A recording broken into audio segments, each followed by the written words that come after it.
The storm desk. Read the storm. Book the roofs. The estimate looked clean. Neat columns, a confident total. Then the crew opened the roof, and the job underneath it was something nobody had agreed on. You ate the bad deck. You won the job and wondered where the money went. By the end of this, you'll know how to build an estimate that holds margin in a soft market. 5 repeatable controls, in order. Scope, measurement, labor, records, and the claim review. Most bad estimates aren't wrong on the math. They're wrong because they weren't legible. Here's why discipline is the whole game in 2026. Material prices move. Insurance rules shift. Crews turn over. The one thing inside your control is whether your process makes the same quality decision every time, no matter who builds it. Walk the chain. A representative promises a scope. An estimator prices it. Production orders to it. A crew installs against it. If any link guesses what the one before meant, you lose money. Each control removes one guess from that chain. That's the edge. Control 1. Write the scope before you price anything.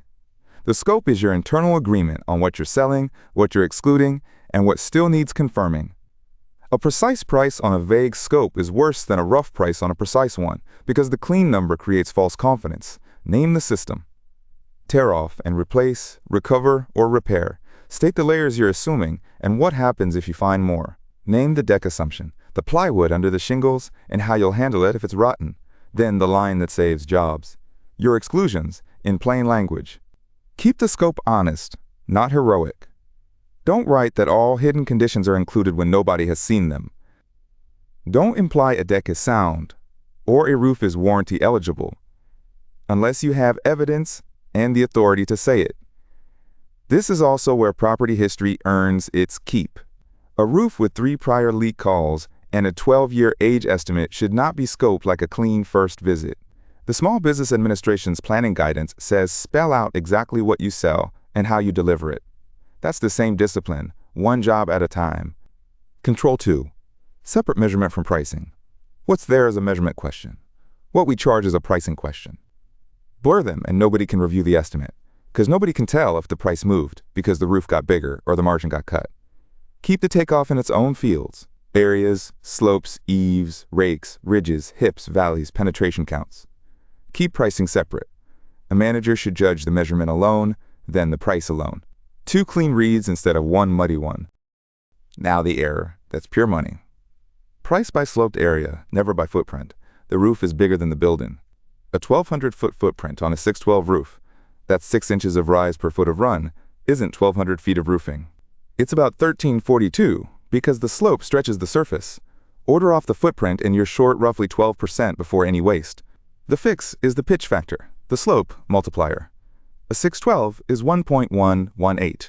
Multiply the footprint by it. And aerial reports usually return sloped area already, so confirm which one you're holding. Waste is a range, not a reflex. Waste is the material you buy and don't install. Cut off at hips and valleys, starter, ridge, breakage. The reflex 10% is fine for a plain gable and a real underestimate for a cut-up roof. Tie it to geometry. Simple gable, 5 to 10%. Moderate hips and valleys, 10 to 15. Complex, 15 and up. Tile, up to about 20 for breakage. And compute waste on the sloped area after the pitch correction. If you price starter, ridge, and valley as their own lines, don't double count them inside a fat global waste number. Take off the whole roof, not just the field shingles. The field shingles are the loud number. Everything else is quiet until the truck shows up short. Starter strip runs the eaves and rakes. Drip edge, the metal edge trim, runs the same, and it's code required. Hip and ridge cap is a different part. Price per linear foot. Ice barrier runs the eaves in cold climate code zones. A takeoff that only records area can't price those, because they're all priced off real edge footage. Measure the edges. Every time. Control 3.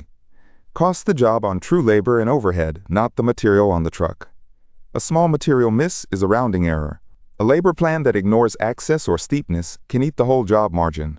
So build the labor rate on burden, not the wage. Add payroll taxes, general liability, and workers, comp, often a roofer's single biggest overhead line. Pricing guides commonly model that burden around 25 to 35% on top of base wage. Price the burdened hour, not the raw wage. Here's the mistake that quietly kills shops. Markup is not margin. Markup costs by 20%, and you do not get a 20% margin.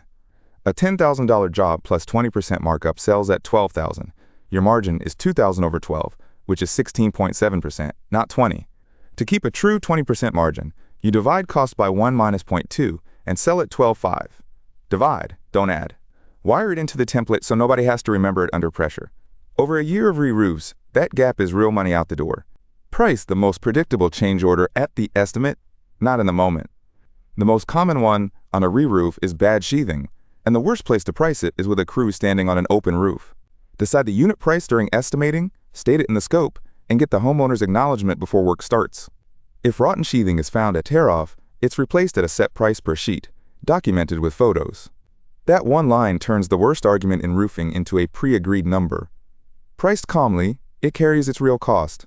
Priced under pressure, it gets priced low. Control 4. Keep records that explain the estimate a year later. The estimate is also a record. Months out, the homeowner asks why a line was excluded. The IRS tells small businesses to keep records that support income and expenses, as long as needed to prove a return. For roofing, that's the signed proposal, the dated measurement and its source, photos labeled by area and date, change order terms, and the payment schedule, and label conditions by who observed them. A homeowner's leak report is a customer statement, not a confirmed finding. Control 5. Review every customer-facing claim before the proposal leaves. Most estimate problems aren't arithmetic. They're language. A promise too big, a comparison with nothing behind it. The Federal Trade Commission standard is plain. Representations must be truthful, not deceptive, and backed by evidence when the claim needs support. That covers your proposal, not just a billboard. Lifespan claims tied to the manufacturer's published data, not a casual "this will last 50 years. And the insurance line. You document damage and write an estimate. You cannot guarantee the carrier's decision, and saying you can is a representation you can't keep. Don't let code triggers hide in the fine print. Customers and adjusters increasingly know the code, and an estimate that ignores it reads as uninformed and sets up a change order fight later. In ice dam regions, the building code requires an ice barrier from the eave to at least 24 inches inside the exterior wall. Drip edge is required at eaves and rakes. And safety.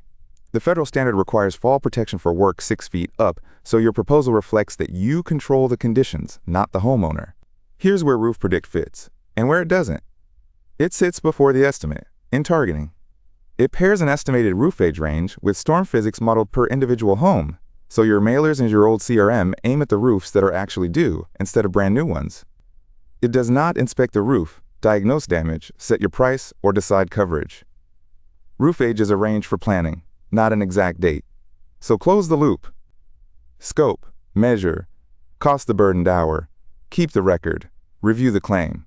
The order is the point.